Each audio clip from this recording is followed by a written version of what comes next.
অপৰাধ নামালে স্বাগতম ষ্টুডিঅ'ত মই পাপৰি নিৰ্বাচনৰ প্ৰাক্ষণত ৰাজ্যত পুনৰ অস্ত্ৰৰ ঝনঝননি কোকৰাঝাৰত আৰক্ষীৰ নাকা চেকিঙত উদ্ধাৰ হৈছে বিশাল অস্ত্ৰ ভাণ্ডাৰ মাৰণাস্ত্ৰ ভৰ্তি স্কৰ্পিঅ' বাহনসহ আৰক্ষীয়ে গ্ৰেপ্তাৰ কৰিলে সৰবৰাহকাৰী ইপিনে নিউ বঙাইগাঁও ষ্টেচনত নৰ্থ ইষ্ট এক্সপ্ৰেছৰ ডবাত উদ্ধাৰ হ'ল 1000 গুলী ভৰ্তি বেগ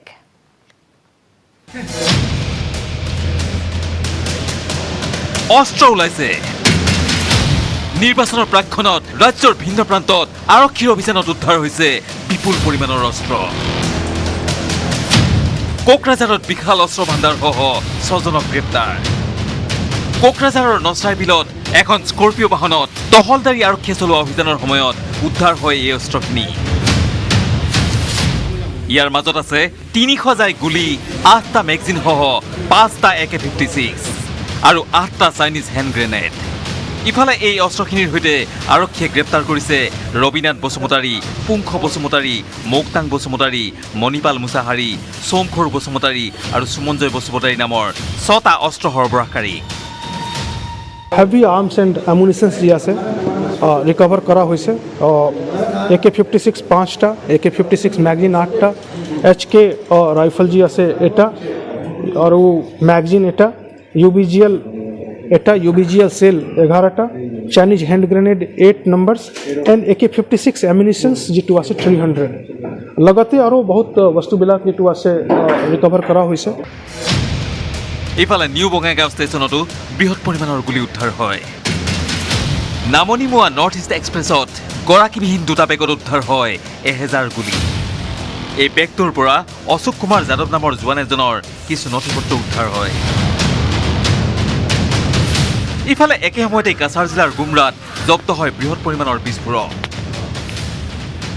বুধবাৰে পুৱাৰ ভাগত অসম মেঘালয় সীমান্তৱৰ্তী গুমৰা মালিদহৰত আসাম ৰাইফলছ আৰু অসম আৰক্ষীয়ে যৌথভাৱে মেঘালয়ৰ পৰা অহা এখন বাহনত তালাচী চলাই 600ডাল ডিটনেটৰ আৰু 542ডাল জিলেটিন জব্দ কৰিবলৈ সক্ষম হয় এই বিস্ফোৰকখিনিৰ সৈতে আৰক্ষীয়ে গ্ৰেপ্তাৰ কৰিছে মেঘালয়ৰ বিছন পাছলিন আৰু ৱেলকাম লিংডো নামৰ 2 সৰবৰাহকাৰী ইয়াৰ পূৰ্বে মঙলবাৰে মুছলপুৰতো উদ্ধাৰ হৈছিল বৃহৎ পৰিমাণৰ অস্ত্ৰ bureau report news 18 Assam north east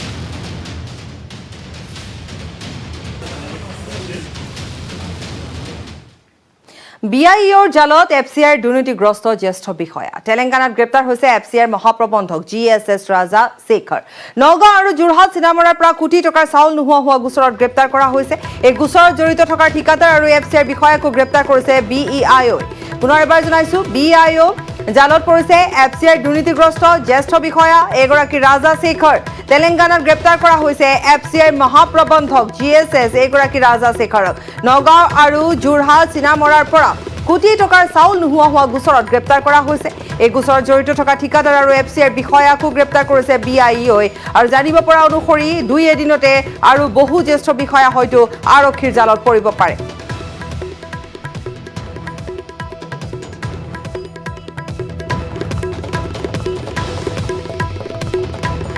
পুনৰ এবাৰ কৈছো যে এই মুহূৰ্তৰ খবৰ যেহেতু ইতিমধ্যে ঠিকাদাৰ আৰু এফচিআইৰ বিষয়াকো গ্ৰেপ্তাৰ কৰা হৈছে BIOৰ জালত পৰিছে এফচিআইৰ দুৰ্নীতিগ্ৰস্ত জ্যেষ্ঠ বিষয়া আৰু 2 এদিনতে আৰু জালত পৰিব পাৰে বুলি ইতিমধ্যে কোৱা হৈছে শেহতীয়া খবৰ অনুসৰি আমাৰ সাংবাদিক ঋতিক কৌশিকে শেহতীয়াকৈ আমাক জানিবলৈ দিয়া অনুসৰি 2 এদিনতে আৰু হয়তো বিষয়া কৰ্মচাৰী বা জ্যেষ্ঠ বিষয়া জালত পৰাৰ সম্ভাৱনা অধিক বুলি জানিব পৰা গৈছে আৰু ইতিমধ্যে আমি কৈছোৱে যে ঠিকাদাৰ এফচিআইৰ বিষয়াকো গ্ৰেপ্তাৰ কৰিছে BIO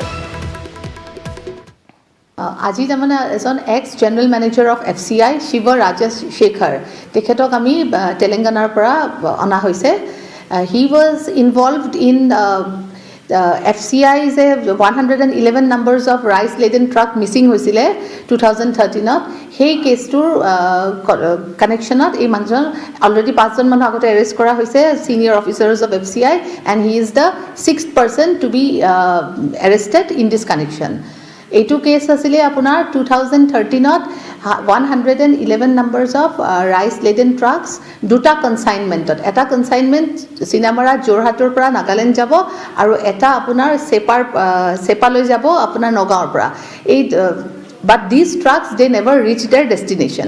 যেতিয়া destination reach নকৰিলে FCI এটা internal inquiry কৰিলে আৰু internal inquiry কৰি 2015 চনত তেখেতৰ the then AGM of FCI Regional Office Guwahati তেওঁলোকে এটা FIR দিছিলে. In fact 4টা কেছ ৰেজিষ্টাৰ হৈছিলে, 2টা কেছ আপোনাৰ যোৰহাটত ৰেজিষ্টাৰ হৈছিলে আৰু 2টা কেছ আপোনাৰ গুৱাহাটী পল্টন বজাৰত ৰেজিষ্টাৰ হৈছিলে. কিন্তু subsequently those 4 cases were as per Guwahati Honorable Guwahati High Courtৰ নিৰ্দেশ মতে এইকেইটা কেছ 2018 চনত BIA লৈকে ট্ৰান্সফাৰ হৈ গ'ল. পুনৰ বিতৰ্কৰ মাজত সোমাই পৰিছে যুৱ প্ৰজন্মৰ হাৰ্টথ্ৰব জুবিন গাৰ্গ। ৰাজহুৱা মঞ্চত জুবিনে কৰা এটা মন্তব্যৰ বিৰুদ্ধে নিজাববীয়াকৈ গোচৰ ৰুজু কৰিলে মহিলা আয়োগে। কিন্তু কি কৈছিল জুবিনে? পুনৰ বিতৰ্কত জুবিন গাৰ্গ। এইবাৰ জুবিনৰ বিৰুদ্ধে ৰাজহুৱা মঞ্চত মহিলাক অশালীন মন্তব্য কৰাৰ অভিযোগ। মহিলা আয়োগে নিজাববীয়াকৈ ৰুজু কৰিলে গোচৰ। আমি এটা চিঠি পাইছোঁ ওমেন কমিশ্যনৰ পৰা আৰু ওমেন কমিশ্যনৰ যি নিৰ্দেশনা সেইমতে আমি তাত কাম কৰি আছোঁ। এটা ভিডিঅ' ক্লিপ, শেহতীয়াকৈ এই ক্লিপটোক লৈ ছ'চিয়েল মিডিয়াত দেখা গৈছে ব্যাপক চৰ্চা। এটা প্ৰতিষ্ঠানৰ বঁটা প্ৰদান অনুষ্ঠানত উপস্থিত আছিল শিল্পীগৰাকী। অনুষ্ঠানটোত মঞ্চত ঘোষি গাই কথা কৈ থকাৰ মাজতেই জুবিনে এৰিলে এক অশালীন বাক্য। শিল্পীগৰাকীৰ এনে মন্তব্যৰ পিছতেই সামাজিক মাধ্যমত কঠোৰ সমালোচনা জুবিন গাৰ্গক, যাক লৈ জুবিনৰ বিৰুদ্ধে শেহতীয়াকৈ গোচৰ ৰুজু কৰিলে অসম মহিলা আয়োগে। এই ঘটনাৰ সঠিক তদন্ত কৰিবলৈ আৰক্ষী আয়ুক্তলৈ পত্ৰ প্ৰেৰণ কৰিছে মহিলা আয়োগে। অৱশ্যে ভুক্তভোগী ঘোষিকাগৰাকীয়ে এই পৰ্যন্ত আগবঢ়োৱা নাই কোনো মন্তব্য। বলেন Bhattacharya, news 18 Assam north east. Dibrugarh বিশ্ববিদ্যালয়ত উপাচাৰ্যৰ বিৰুদ্ধে তদন্ত কমিটিয়ে আৰম্ভ কৰিছে অভিযান। উপাচাৰ্য ডক্টৰ ৰঞ্জিত তামুলীৰ বিৰুদ্ধে উত্থাপিত বিভিন্ন অভিযোগৰ পিছতে অভিযান আৰম্ভ কৰিছে তদন্ত কমিটিয়ে।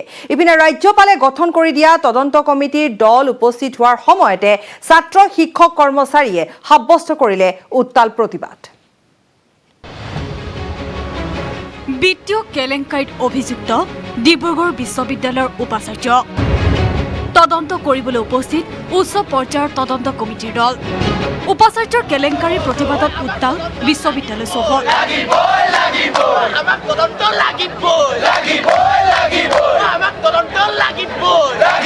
উজনিৰ উচ্চ শিক্ষাৰ প্ৰাণকেন্দ্ৰ ডিব্ৰুগড় বিশ্ববিদ্যালয়ৰ উপাচাৰ্য ডক্টৰ ৰঞ্জিত তামুলীৰ বিভিন্ন দুৰ্নীতি অনিয়মৰ উচিত তদন্তৰ দাবীত বিগত বহুদিন ধৰি অব্যাহত আছে শিক্ষক কৰ্মচাৰী আৰু ছাত্ৰৰ প্ৰতিবাদ। এই অভিযোগৰ তদন্ত কৰিবলৈ ৰাজ্যপালে গঠন কৰি দিছিল এখন উচ্চ পৰ্যায়ৰ তদন্ত কমিটি। এই কমিটিত আছে উজনি অসম আয়ুক্ত মলয় বৰা, শিক্ষা সংসদৰ আয়ুক্ত সচিব প্ৰতিম শইকীয়া, ফৰেন্সিকৰ বিজ্ঞানী ৰাজীৱ হেনচোৱা আৰু ইছৰাফিল মুছাহাৰী। বুধবাৰে ডিব্ৰুগড় বিশ্ববিদ্যালয়ৰ অতিথিশালাৰ সভাকক্ষত বিশ্ববিদ্যালয়ৰ কাৰ্যবাহী পৰিষদৰ জৰুৰী বৈঠকৰ সময়তেই উপস্থিত হয় তদন্ত কমিটিৰ দলটো। ইফালে তদন্ত কমিটিৰ দলটো উপস্থিত হোৱাৰ সময়ত প্ৰতিবাদ অব্যাহত ৰাখে প্ৰতিবাদী ছাত্ৰ আৰু শিক্ষক কৰ্মচাৰী সমাজে।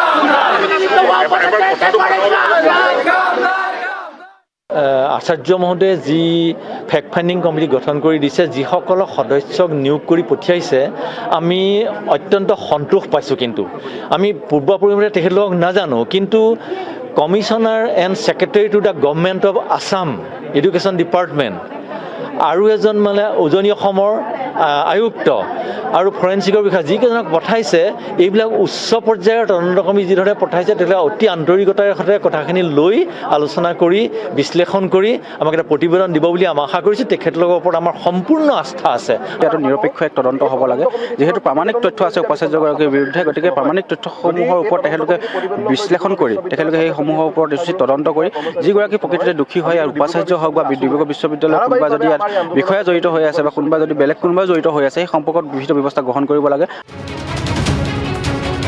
এই তদন্ত কমিটিয়ে ভুৱা বিলৰ অভিযোগৰ তদন্ত কৰাৰ লগতে উপাচাৰ্যৰ চহী, হাতৰ আখৰ, বিভিন্ন নথি পত্ৰ তন্নতন্নকৈ পৰীক্ষা কৰিব। লগতে পৰীক্ষা কৰিব শিক্ষক সন্থাৰ প্ৰতিনিধিৰ স্বাক্ষৰ, বিষয়া সন্থাৰ প্ৰতিনিধিৰ স্বাক্ষৰ, কৰ্মচাৰী সন্থাৰ স্বাক্ষৰ, বিশ্ববিদ্যালয়ৰ আছুগোটৰ প্ৰতিনিধিৰ স্বাক্ষৰ। এই অভিযোগৰ তদন্ত কৰি অহা 6 ফেব্ৰুৱাৰীৰ ভিতৰত প্ৰতিবেদন দাখিল কৰিব ৰাজ্যপালক। বস্তুৰ পৰা চালি জাৰি চাম।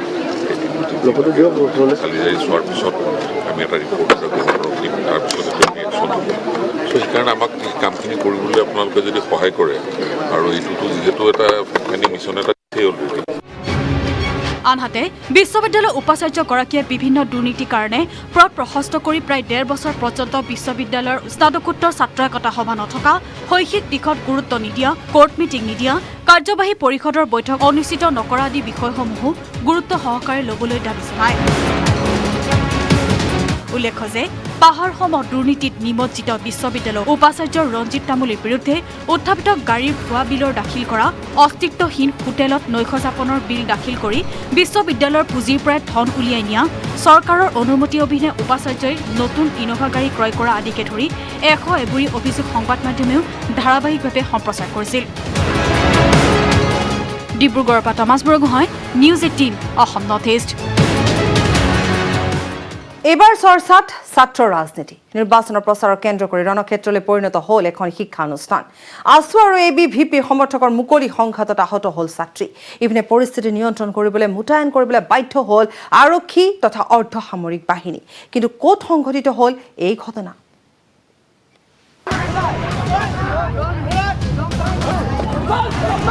প্ৰচণ্ড কাজিয়া, মাৰপিট। তেজপুৰ মহাবিদ্যালয়ত সংঘটিত হ'ল নোহোৱা নোপজা এক কলংকিত জঘন্য কাণ্ড। দুই দলৰ আক্ৰমণ প্ৰত্যাক্ৰমণত গুৰুতৰভাৱে আহত হ'ল শিখামণি শইকীয়া নামৰ মহাবিদ্যালয়খনৰ এগৰাকী ছাত্ৰী। মহাবিদ্যালয় নহয়, যেন কুৰুক্ষেত্ৰহে।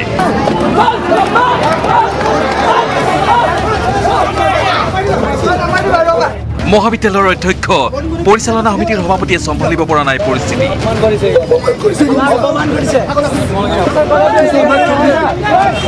পৰিস্থিতি নিয়ন্ত্ৰণ কৰিবলৈ আনকি মোতায়েন কৰিবলগীয়া হ'ল বৃহৎ সংখ্যক আৰক্ষী আৰু অৰ্ধসামৰিক বাহিনী।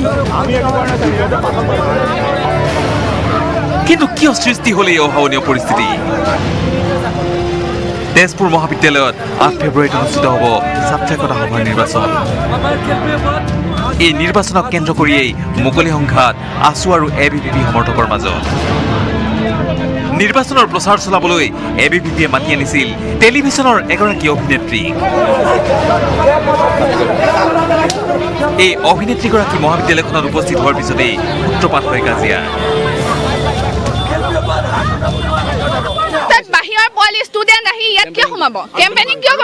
প্ৰহাৰ কৰিছে আৰু তেখেতে এটা বহুত ডাঙৰ কথা কৈছে। তেখেতে কৈছে মানে এইটো বহুত অশ্লীল ভাষা, এইটো মই ক'ব নোৱাৰোঁ। এইটোৰ ওপৰত দাবী জনাইছোঁ আমি, এইটো শীঘ্ৰভাৱে গৰিহণা দিছোঁ আমি। ছাত্ৰ একতা সভাৰ নিৰ্বাচনক কেন্দ্ৰ কৰি একাংশ ছাত্ৰই কৰা উদ্ভণ্ডালিয়ে চৰম সীমা অতিক্ৰম কৰাত ব্যাপক প্ৰতিক্ৰিয়াৰ সৃষ্টি হৈছে সাংস্কৃতিক নগৰী তেজপুৰত।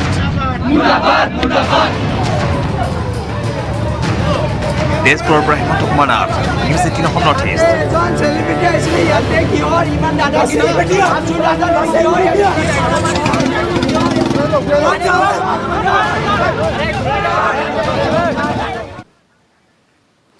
ডিফুত খাদ্যত বিষক্ৰিয়া হৈ প্ৰাণ গ'ল এগৰাকী গাঁওবুঢ়াৰ। 22টি শিশুসহ অসুস্থ হৈ চিকিৎসাধীন হৈ আছে 151 গৰাকী লোক। ডিফু চিকিৎসা মহাবিদ্যালয় হাস্পাতালত আয়োজিত অনুষ্ঠানত লঘু আহাৰ খাই অসুস্থ হৈ পৰিছিল লোকসকল। এই প্ৰতিবেদন আগবঢ়াই অপৰাধ নামৰ পৰা বিদায় লৈছো। নমস্কাৰ।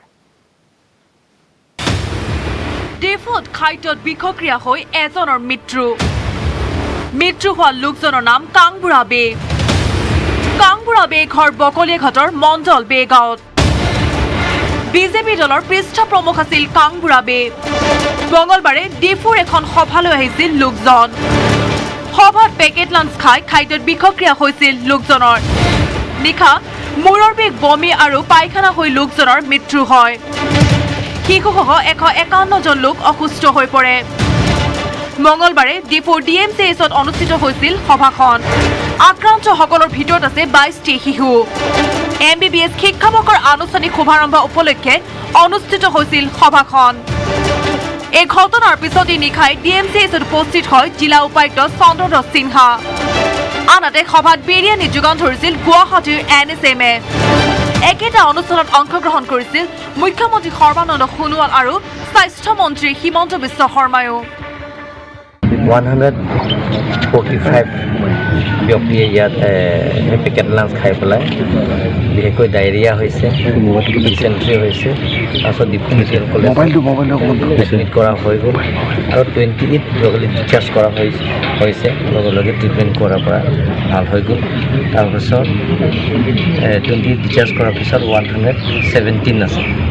117ৰ পেচেণ্ট এতিয়া মেডিকেল ষ্টাফ গোটেইখিনি ডক্টৰ গোটেইখিনি চাই এতিয়া আৰু ডিচাৰ্জ কৰা আজিৰ ভিতৰতে প্ৰায় 30জন ডিচাৰ্জ কৰা হ'ব আৰু এডাল্ট 72 আৰু চিলড্ৰেন ল'ৰা ছোৱালী টোটেল আছে 45। ইনকুৱাৰীকে এতিয়া আমি এইটো ল' এণ্ড অৰ্ডাৰ দিম, যিটো কেনেকৈ হৈছে গোটেইখিনি এইটো ইনকুৱাৰী কৰা হ'ব আৰু ইনকুৱাৰী কৰিব যিটো আইনে যিটো সেইটো মানে আইনে ব্যৱস্থা ল'ব। ডিপুৰ খাদ্য বিষক্ৰিয়াক লৈ মন্ত্ৰী হিমন্ত বিশ্ব শৰ্মাই প্ৰতিক্ৰিয়া প্ৰকাশ কৰিছে। হয়, মোৰ হাতত আছে যে টোটেল 145জন পেচেণ্টে ৰিপৰ্ট কৰিছিলে, ডিছচাৰ্জ হৈছে 28জন, 117গৰাকী পেচেণ্ট এতিয়াও চিকিৎসাধীন হৈ আছে। All R doing fine. আৰু এইখিনি মই নিজেও খাইছিলোঁ একেটা জেগাৰ পৰাই। বৰ্তমানলৈ চিকিৎসালয়ত চিকিৎসাধীন হৈ আছে 145জন লোক। ইয়াৰে 113জনক চিকিৎসা প্ৰদান কৰা হৈছে, 28জনৰ স্বাস্থ্য সম্পূৰ্ণ সুস্থ। Bureau' report, news 18 Assam north east.